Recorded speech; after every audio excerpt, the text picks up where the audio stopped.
ici dans l'océan Indien comme partout dans les pays que nous accompagnons, procède d'abord et favorise le renforcement des capacités. Nous avons constaté que dans le secteur des médias, comme dans beaucoup d'autres secteurs, il y a un vrai besoin, il y a une vraie valeur ajoutée que l'OIF apporte avec une haute expertise pour renforcer les capacités des gens que nous formons.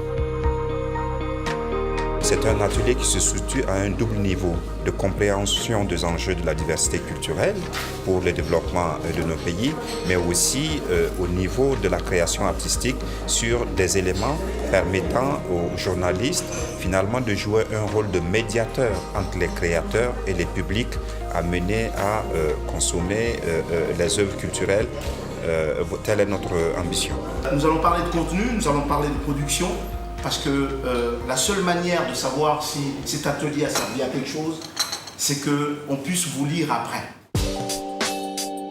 Avec Africulture et les autres formateurs qui sont là, nous avons fait en sorte de sélectionner des gens rompus à ce genre d'activité, avec des cas pratiques, pour que véritablement, non seulement que l'échange soit utile, mais surtout que les journalistes repartent édifiés et instruits de ce qu'ils ont appris ici, mais surtout pour améliorer leurs prestations pour plus tard. C'est la première fois qu'on se retrouve dans une situation comme celle-ci. C'est très rare.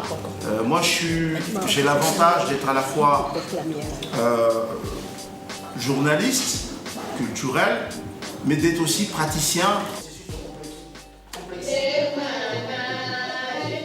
Je trouve que c'est intéressant le programme qu'ils ont proposé parce qu'il existe rarement des ateliers pour les journalistes culturels.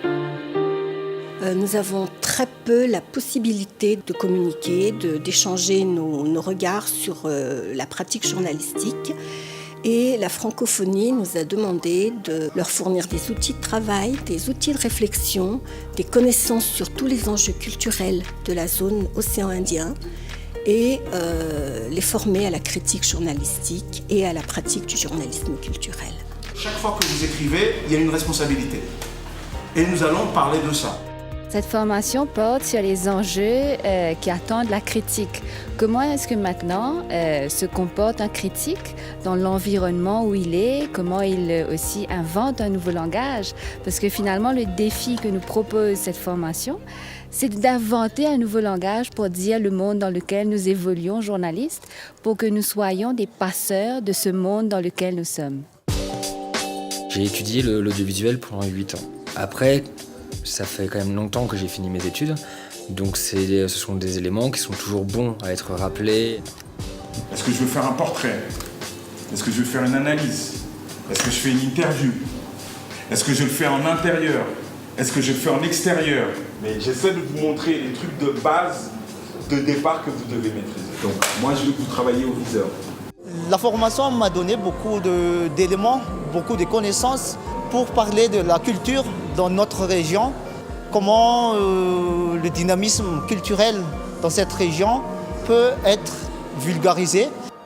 Ce qu'on gagne vraiment, c'est un espoir. C'est un espoir du fait que maintenant qu'on se connaît, on peut échanger, on peut essayer d'établir une plateforme culturelle ou même simplement avoir la possibilité de communiquer avec ses voisins.